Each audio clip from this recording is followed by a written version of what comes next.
It began during the fall semester of his second year in college, when he found himself forced to move out of the dorms due to renovations.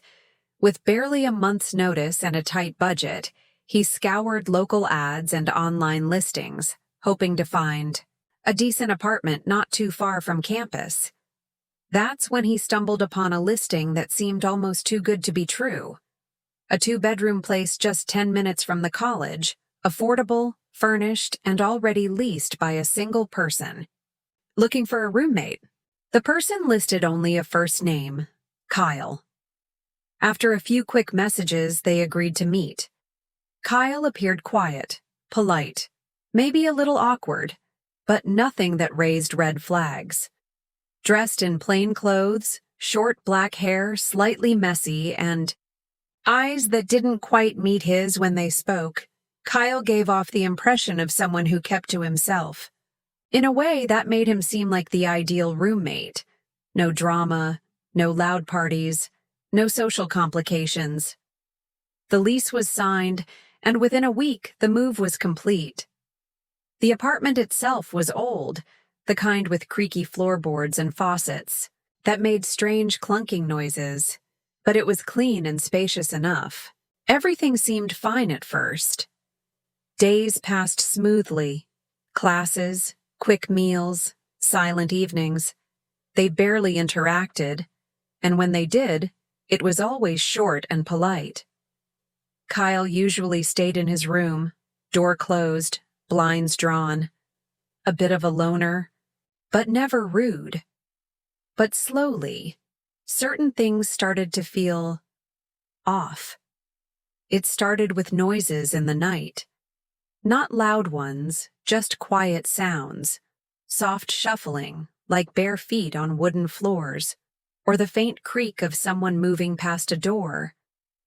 At first, it didn't seem strange. Maybe Kyle was a night owl, but the pattern was always the same. Every night, between 2 and 3 a.m., there would be whispers. Low and fast, just outside the edge of hearing, impossible to make out. Sometimes, they were steady, like a conversation. Other times, frantic and broken, like someone talking to themselves. It wasn't like phone calls, though. There was never a pause where someone else would reply. The voice was always alone, always male, always Kyle's. One night, unable to sleep, he left his door slightly open and waited, lying perfectly still, in bed as the clock crept past 2. Just like the nights before, the whispers started. He got up slowly, heart already racing, and tiptoed down the short hallway toward Kyle's room. The door was shut, but not fully closed. Through the gap, he could see the dim flicker of candlelight and the shadow of Kyle, seated on the floor, hunched over something. Leaning in, he held his breath. Then the words came through clearly, just a few, but enough to freeze the blood in his veins. "Don't worry, he doesn't know you're watching him." The words weren't spoken in fear or urgency, but calmly, almost sweetly, as if trying to comfort someone. That night, he didn't sleep. The next morning, he avoided Kyle entirely, waiting until he heard the front door close before emerging from his room. Every nerve in his body screamed that something was wrong, but he couldn't explain what. The next few days became a blur of unease. Kyle acted the same, quiet, polite, distant. But now every word, every movement carried a hidden tension. He found himself watching Kyle more closely, noticing strange things he hadn't before. The way Kyle always kept his door locked. The way he unplugged the microwave after every use. The way he stared at walls as if listening to something behind them. One evening, after returning from class, he found Kyle in the kitchen, holding a plate of food but not eating. Just standing, perfectly still, eyes fixed on the hallway like he was waiting for something. The moment their eyes met, Kyle smiled. Too wide, too sudden. "Hey," he said. "Sleep well last night?" The question sent a chill down his spine. He nodded slowly and went straight to his room, locking the door behind him.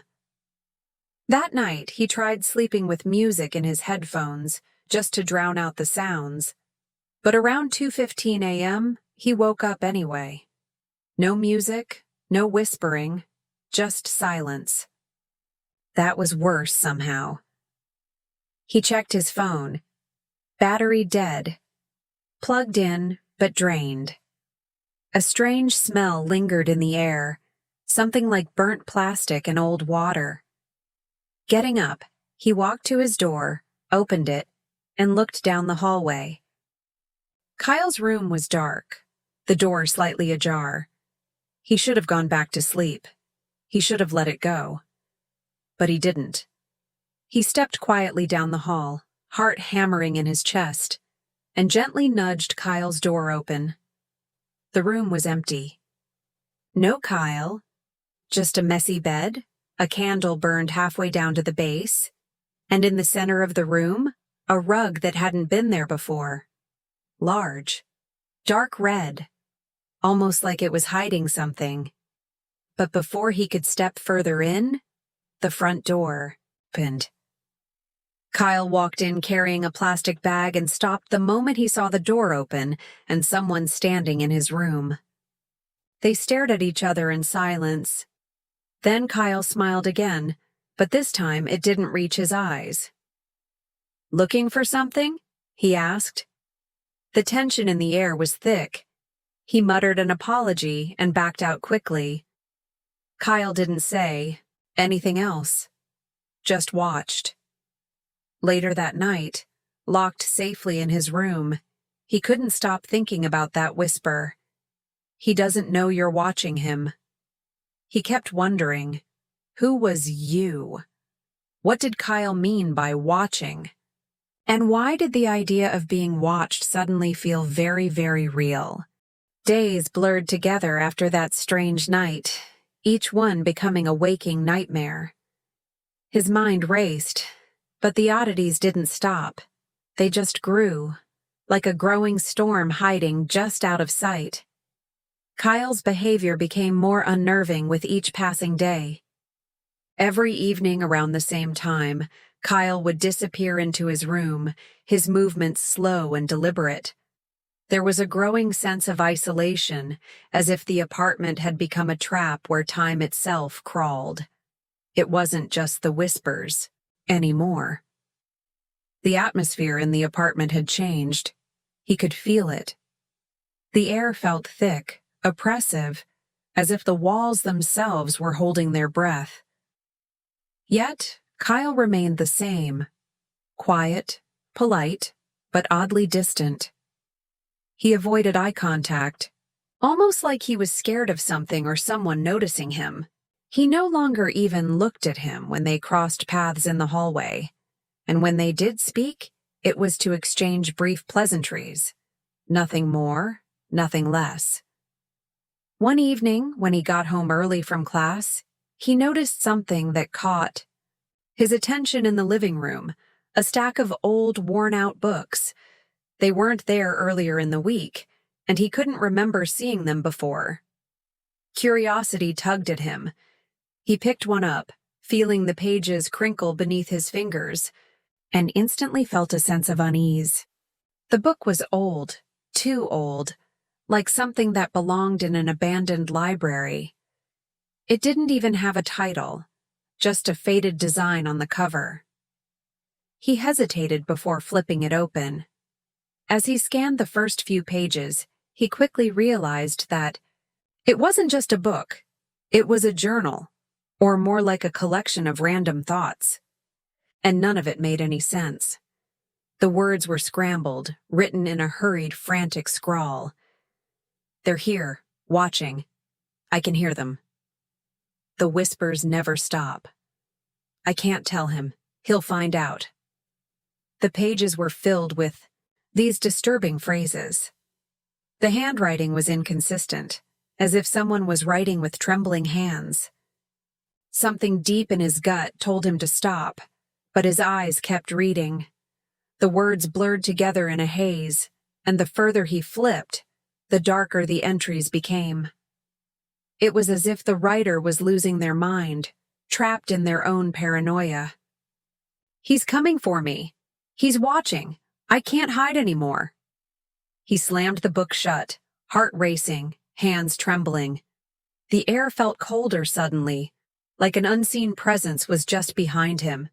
He turned to the side, half expecting Kyle to be standing there. But no one was. The room was empty, just like it always had been, just like it always felt. But now, the walls seemed to close in around him. The apartment no longer felt like a safe space. It felt like it was suffocating him, the weight of whatever had happened here pressing down on him. He needed to leave. He needed to get out of this place. But before he could even turn the lock on the front door, he heard the unmistakable sound of Kyle's footsteps in the hallway.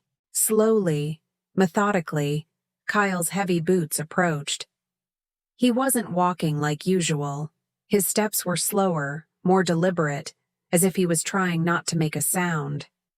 It was then that he realized that it wasn't just Kyle's strange behavior that unsettled him. It was that something about the apartment felt wrong. The air felt like it was holding something back, like something was hiding in the shadows. And now, with every step Kyle took, that feeling grew stronger. He turned and stared at the door, the doorknob slowly turning, inch by inch. The tension in the air seemed to snap when Kyle finally entered, looking like he had just stepped out of a fog. His eyes were blank, as if he wasn't really there, and his smile was forced, the kind of smile someone wears when they're trying to mask something. "I've been looking for you," Kyle said softly, his voice hollow. The words sent a chill down his spine. It wasn't just the strange smile. It was the way Kyle's gaze lingered on him, as if he was trying to study him, figure him out. But it wasn't curiosity in his eyes. It was something darker. "Looking for me?" He swallowed hard, trying to keep his voice steady. "What's going on, Kyle?" Kyle didn't respond immediately. Instead, he stepped further into the room, closing the door behind him with a soft click. The sound echoed in the otherwise silent apartment. His stomach dropped, panic flooding his chest. Something wasn't right. Kyle had never closed the door before, and he certainly hadn't entered his room without knocking. "I need you to see something," Kyle finally said, his voice strained, but almost pleading. His eyes didn't leave him. For a moment he considered running, just bolting for the door, calling for help, anything to escape. But Kyle was already too close. The way Kyle was standing, blocking the door, his posture stiff and unnatural, made it impossible for him to even attempt it. I don't know what you mean," he stammered. Kyle just smiled again, that same unsettling grin. "Come with me," Kyle said. And before he could protest, Kyle grabbed his arm with surprising strength.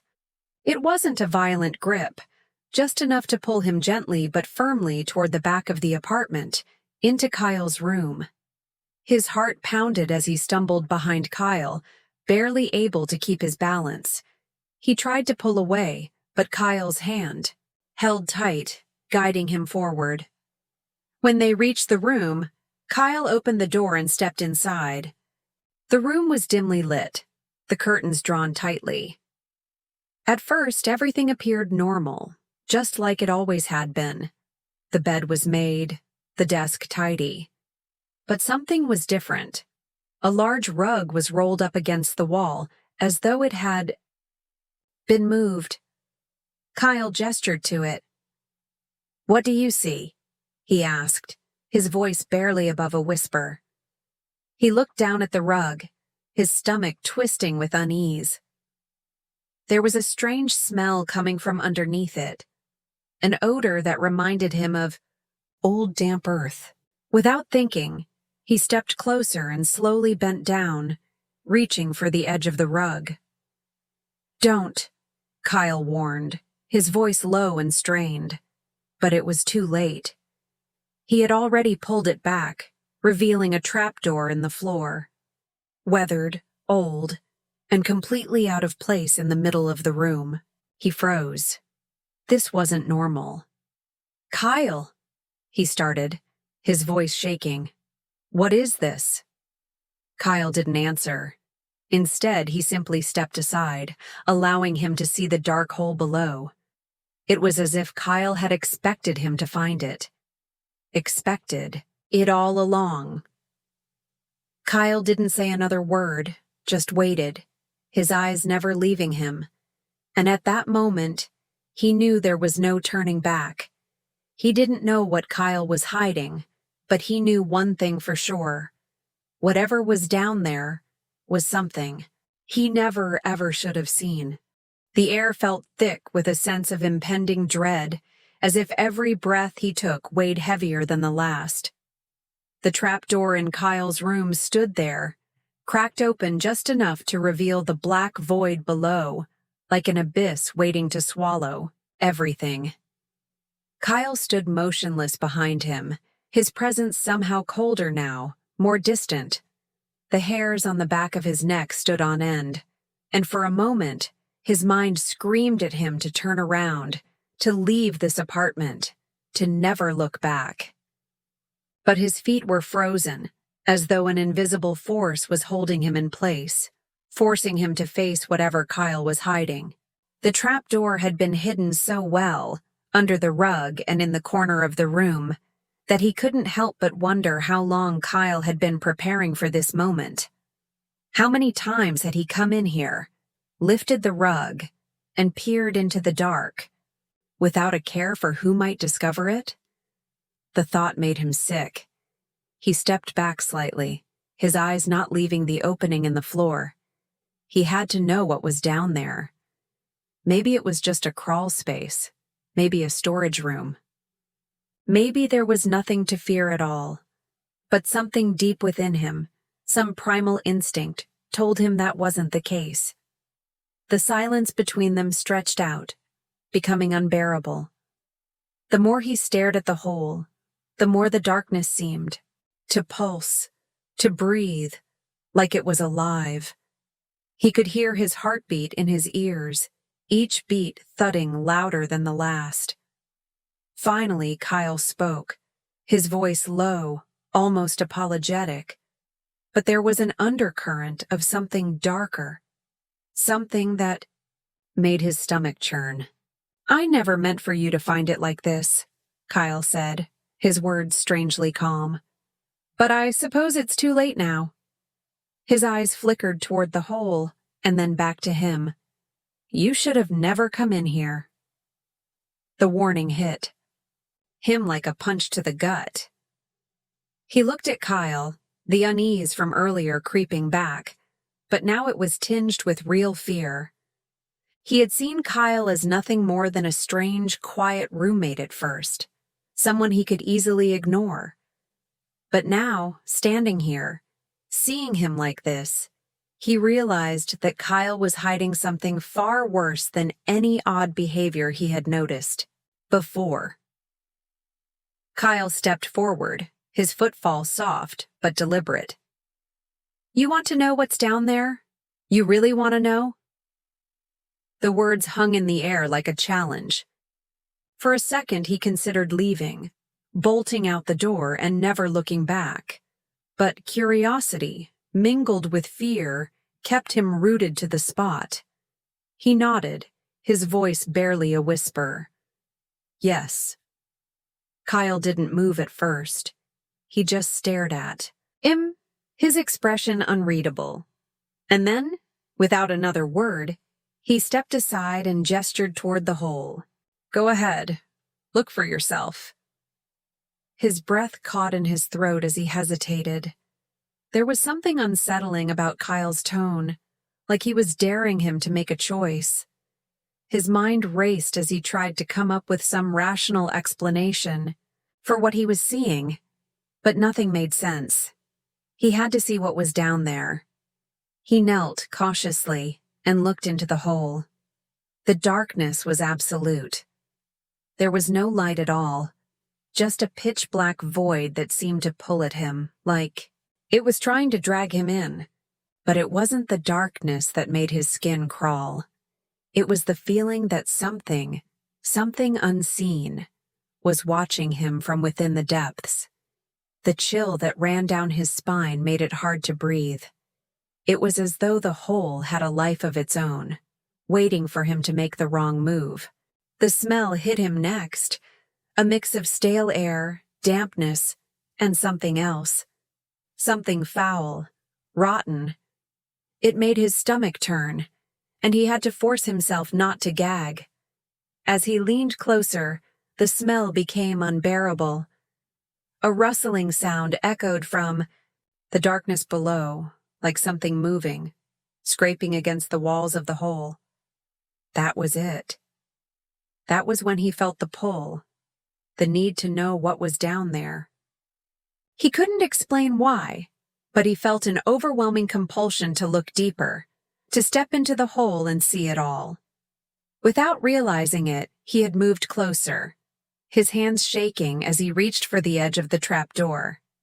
It felt almost like a dream, disjointed and strange. He couldn't control his actions, couldn't stop himself from inching closer, despite every instinct telling him to run. Then, from below, came a sound, a voice, a faint whisper, just on the edge of hearing. It was unmistakably Kyle's voice. "Don't look." The word sent a jolt of panic through him. His hands went rigid, and his heart leaped into his throat. The voice didn't sound like Kyle had spoken them, but like it came from somewhere deeper. A place beneath the trapdoor, somewhere buried, somewhere old. His mind raced, trying to understand what was happening. And then, as if to answer his unspoken question, the ground beneath his feet trembled. It was subtle, just a slight shake, but it was enough to make him stumble back. He looked at Kyle, his eyes wide with fear, his breath coming in short gasps. Kyle was staring at him now, his face pale, eyes wide and almost pleading. "Please," Kyle whispered, stepping forward, but his hands raised in a defensive gesture. "You don't understand. You don't know what's down there." It wasn't the Kyle he had known. This version of Kyle, terrified, pleading and trembling, was someone he didn't recognize. Something had changed. Something had cracked open inside him. "Kyle, what the hell is that?" he asked, his voice trembling, his mind racing for an explanation. But Kyle only shook his head, his eyes glazed with fear. "I didn't mean for this to happen. It wasn't supposed to go this far." His voice faltered, and he backed away from the trapdoor.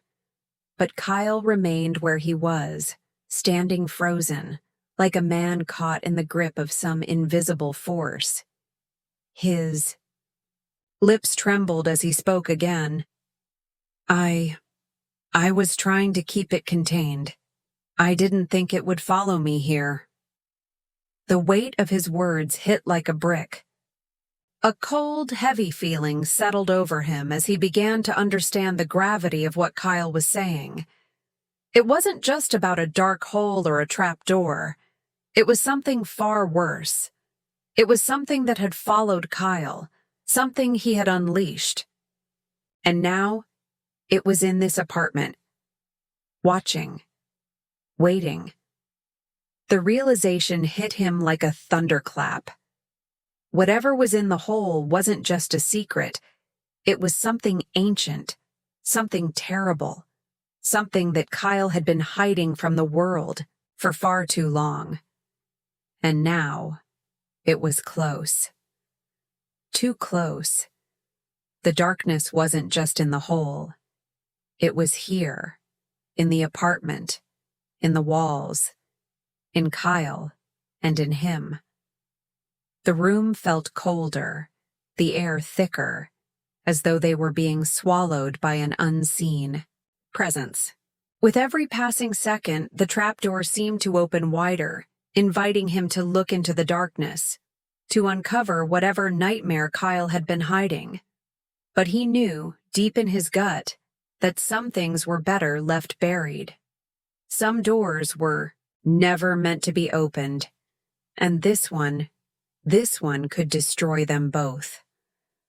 Kyle's hand reached out, trembling, but before he could say anything more, the silence shattered with a sudden, deafening bang, like something massive hitting the floor below. The apartment shook, the walls creaking and groaning as if the building itself was protesting. And then, just as quickly as it had started, everything went quiet. The hole in the floor pulsed again. Something was waiting,